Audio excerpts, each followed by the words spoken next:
नमस्कार साथियों, स्वागत है आप सभी का मेरे YouTube चैनल पर। और आज की इस क्लास से मैं नया चैप्टर शुरू कर रहा हूँ। ये अपना चैप्टर नंबर 2 है, क्लास 10th का चैप्टर नंबर 2, जिसका नाम है अम्ल। ये पाठ का नाम यहाँ पर लिख रहा हूँ मैं, अम्ल क्षारक, अम्ल क्षारक और अम्ल क्षारक और लवण। ये अपने पाठ का नाम है, आप लोग लिख लीजिए। ठीक है, उसके बाद में आगे अपनों शुरू करते हैं। अम्ल, क्षारक और लवण। आज की क्लास में हम लोग देखेंगे कि अम्ल क्या होता है और क्षारक क्या होता है और इसकी प्रॉपर्टीज क्या होती है, और इसके साथ ही कुछ महत्वपूर्ण बातें हैं जो अम्ल और क्षारक के संबंध में है। ठीक है, ये अपना लेक्चर नंबर 1 है। ठीक है, माने पहली क्लास है, और धीरे धीरे एक एक करके सारी क्लासेज यहाँ पे मैं अपलोड करूंगा। ये वाले नोट्स जो आप ये यहाँ पे जो स्क्रीन पे देख रहे हो, ये सारे के सारे नोट्स आपको as it is PDF form में मिल जाएंगे। उसका लिंक आपको वीडियो के डिस्क्रिप्शन में मिल जाएगा, आप लोग कमेंट कर देना, मैं डाल दूंगा। ठीक है, चलिए शुरू करते हैं। पहले तो मैं इनको मिटा लेता हूँ जो मैंने लिखा है यहाँ पे। सबसे पहले आपको हेडिंग बनानी है अम्ल यानी कि एसिड। अम्ल क्या होता है या एसिड किसे कहते हैं उसको जानते हैं। देखिए, पहले यहाँ पे समझ लेते हैं कि क्या होता है, फिर इसको देखेंगे। देखिए, कोई भी ऐसा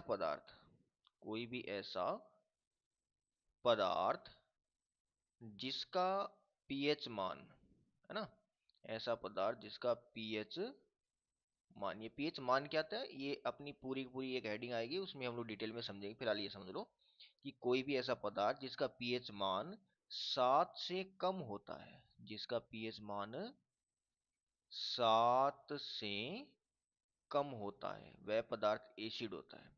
और जिसका पीएच मान 7 से ज्यादा होगा वो बेस होगा। यहाँ मैंने क्या लिखा कि कोई भी ऐसा पदार्थ जिसका पीएच मान 7 से कम होता है उसको एसिड कहेंगे। और यह पदार्थ जब हम लोग पानी में मिलाएंगे या जल में इसको मिलाएंगे तो ये आयन देगा अपने को। कौन सा ion? Hydronium ion, H plus बोल दो इसको, या फिर H3O+, ये आयन देता है। वह पदार्थ जिसका पीएच मान 7 से कम होता है और पानी में जब मिलाया जाता है तो ये इस प्रकार का आयन अपने को देता है। तो ऐसे पदार्थ को हम लोग क्या कहते हैं? ऐसे पदार्थ को हम लोग कहते हैं एसिड। बात समझ में आई है? ये केवल समझने के लिए था, डिटेल अभी आगे आएगी। ठीक है ना। ऐसा पदार्थ जिसका पीएच मान 7 से कम हो, पानी में मिलाएंगे तब वो हमें हाइड्रोनियम आयन देता है। ऐसे पदार्थ को हम लोग एसिड या अम्ल कहते हैं। ठीक है, यहाँ पे देखिए अब वो अपना बॉक्स वाला बना लेते हैं, है ना, लिखने में आसानी होगी। इसको भी थोड़ा पतला कर लेते हैं। ये लो जी, कलर हटाते हैं। सबसे पहले एसिड की डेफिनेशन हम लोग लिखनी है कि अम्ल क्या होता है। वह पदार्थ जो पानी में घुलकर हाइड्रोजन आयन उत्पन्न करते हैं, यही आयन किसी घोल को अम्लीय बनाते हैं। ठीक है, परिभाषा क्या हो जाएगी? वह पदार्थ जिसका पीएच मान 7 से कम होता है और जल में वो हाइड्रोनियम आयन देता है। देखो यहाँ पे हाइड्रोजन लिखा हुआ है, यहाँ पे हाइड्रोजन आयन लिखा हुआ है। ठीक है ना, हाइड्रोजन आयन यहाँ पे लिखा हुआ है, लेकिन ये वाला आयन है इसको हाइड्रोनियम आयन बोलते हैं। इसको हाइड्रोजन आयन बोलेंगे और इसको क्या बोलेंगे? इसका नाम होता है हाइड्रोनियम।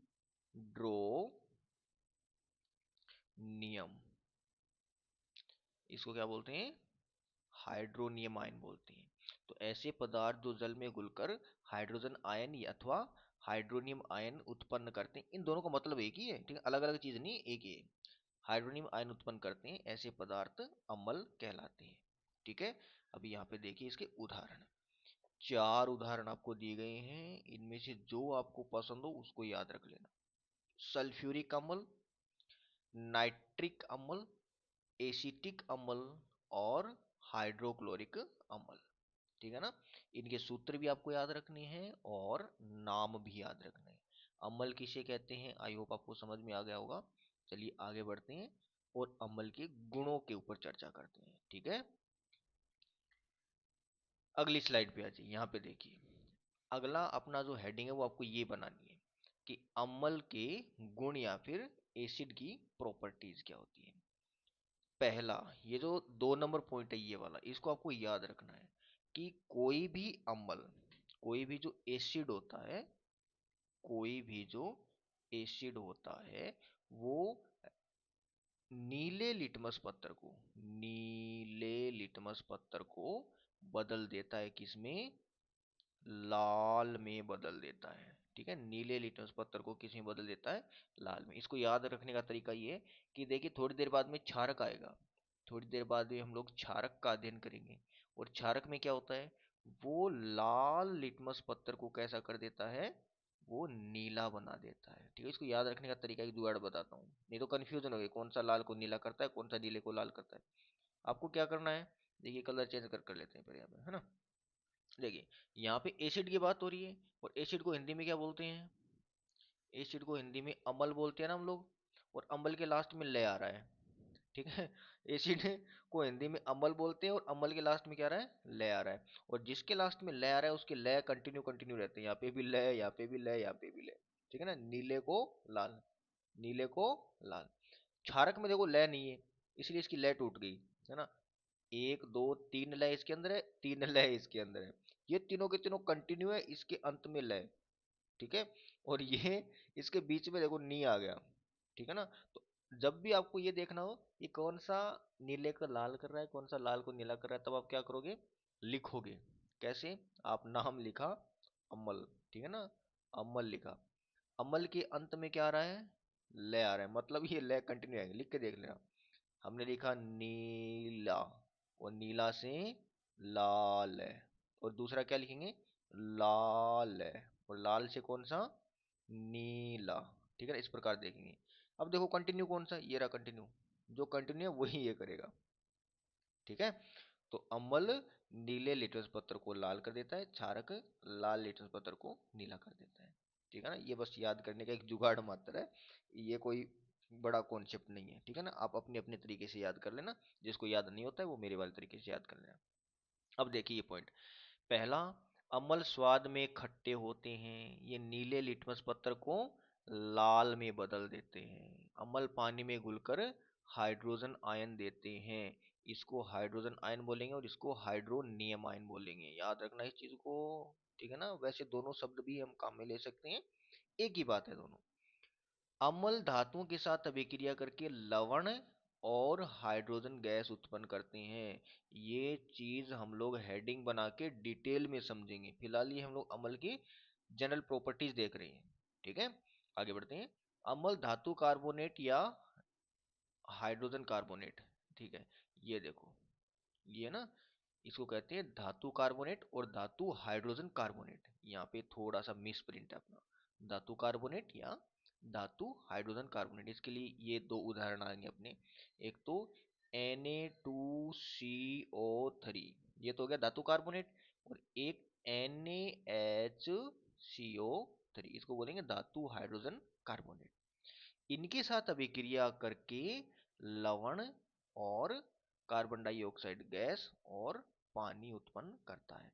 अम्ल धातु कार्बोनेट या धातु हाइड्रोजन कार्बोनेट के साथ में अभिक्रिया करके लवण, कार्बन डाइऑक्साइड और जल उत्पन्न करता है। अगला है अम्ल क्षार के साथ अभिक्रिया करके नमक, नमक का मतलब लवण है। ठीक है ना, यहाँ पे नमक का मतलब क्या हो गया? लवण। लवण और जल बनाते हैं, और इस अभिक्रिया को उदासीनीकरण या न्यूट्रलाइजेशन रिएक्शन कहते हैं। अगला है अम्ल के जलीय घोल बिजली का संचालन करते हैं। बिजली का संचालन करते हैं मतलब जब भी किसी एसिड को पानी में घोला जाता है तो एक घोल बनेगा। ठीक है ना, एक घोल बनेगा, और इस घोल के अंदर अगर हम लोग करंट फ्लो करवाएं, अगर इसके अंदर धारा प्रवाहित की जाती है तो उसमें से धारा का प्रवाह हो जाता है। तो इसका मतलब क्या हो गया कि अम्ल के जो जलीय विलीन है ये विद्युत के चालक होते हैं, इस बात को याद रखना, विद्युत के चालक होते हैं। ठीक है, ये हो गए अम्ल के जनरल प्रॉपर्टीज या फिर सामान्य गुणधर्म। ठीक है, आगे बढ़ते हैं। अम्ल हो गया, अब बारी आती है क्षारक की। अभी अभी हम लोगों ने एसिड के बारे में देखा था, फिर से देखते हैं। देखो एसिड, एसिड वह होता है जो H प्लस आयन देता है। थोड़ी देर पहले हम लोगों ने देखा था ना, H प्लस लिखते थे या फिर H3O प्लस लिख रहे थे, है ना, एक ही बात है। अम्ल वह होता है जो H प्लस आयन देता है और जिसका पीएच मान क्या होता है? 7 से कम होता है। ये तो अम्ल की बात होगी। बेस कौन सा होता है? बेस को इसका उल्टा कर दो, जिसका पीएच मान तो 7 से ज्यादा होता है और जलीय विलयन में ये क्या देगा, ये OH माइनस आयन देता है। ठीक है ना, जलीय विलयन में ये OH माइनस आयन देता है। एसिड वो होता है जो H प्लस देता है, क्षार वो होता है जो OH माइनस देता होगा। एसिड 7 से कम पीएच मान होता है, बेस 7 से ज्यादा पीएच मान होता है। ठीक है ना, देखो क्षार वह पदार्थ होते हैं जो पानी में घुलकर हाइड्रोक्साइड आयन उत्पन्न करते हैं। ठीक है, और इसी आयन के कारण इसका पीएच मान 7 से कम होता है, या यूं कहिए कि इसी के कारण ये क्षारक कहलाते हैं। ठीक है ना, क्षारक कहलाते हैं। बात समझ में आई? इधर देखो, सोडियम हाइड्रोक्साइड NaOH इसका उदाहरण हो गया, पोटेशियम हाइड्रोक्साइड, कैल्शियम हाइड्रोक्साइड और मैग्नीशियम हाइड्रोक्साइड, ये आपको उदाहरण के तौर पे याद रखना है। जब इनको तोड़ा जाएगा तो आयन को अलग कर दो, Na प्लस और OH माइनस, जितने भी OH है उनको सारों को निकालते रहो, इसका K प्लस और OH माइनस। और थोड़ा कलर चेंज कर लेते हैं, काफी देर हो गई है कि कम लेते हुए। देखो इसको तोड़ेंगे तो क्या बनेगा, इसको तोड़ेंगे तो बनेगा कैल्शियम प्लस 2 और OH माइनस। इस बार OH एक नहीं है, देखो दो है, तो कितने OH निकलेंगे बाहर, 2 OH माइनस निकलेंगे। इसको तोड़ेंगे तो मैग्नीशियम प्लस 2 और ट्वाइस ऑफ OH माइनस। बात समझ में आई? वह पदार्थ जो जलीय विलयन में OH माइनस आयन प्रदान करता है, OH माइनस आयन प्रदान करता है, OH माइनस आयन प्रदान करता है, उसको हम लोग क्या कहते हैं, उसको क्षारक कहते हैं। जिस प्रकार अम्ल की प्रॉपर्टी थी वैसे क्षारक की भी प्रॉपर्टी होगी। ठीक है, तो याद करो, एसिड क्या करता था, एसिड क्या करता था, एसिड नीले लिटमस पत्थर को, नीले को क्या कर रहा था, लाल कर रहा था, लाल हो गया क्या, लाल कर रहा था, नीले लिटमस पत्थर को लाल कर रहा था। बेस क्या करेगा, बेस इसका उल्टा कर देगा, यह लाल लिटमस पत्थर को कैसा कर देता है, नीला बना देता है। यह लाल लिटमस पत्थर को नीला बना देता है। ठीक है, स्वाद में कड़वा होता है। ये सारे पॉइंट यहाँ पे लिखे हुए देखिए, वो बॉक्स ले लेता हूँ बनाने वाला। ठीक है, ये लो, colour colour colour colour colour.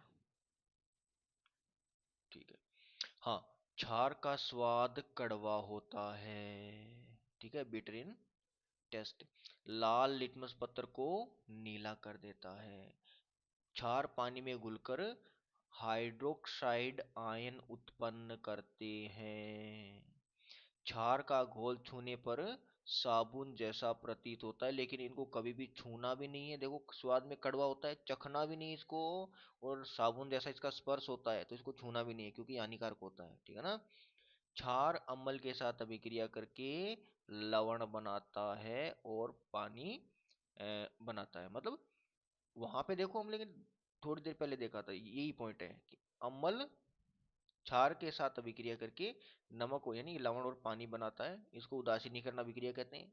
इसी का उल्टा किया हुआ है वापस, एक को आगे पीछे करके लिख दिया कि क्षार अम्ल के साथ अभिक्रिया करके लवण और पानी बनाता है, इसको उदासीनीकरण का अभिक्रिया कहते हैं। है ना, एक पॉइंट को दो जगह काम में ले लिया। कुछ क्षार धातुओं के साथ अभिक्रिया करके लवण और हाइड्रोजन गैस उत्पन्न करते हैं।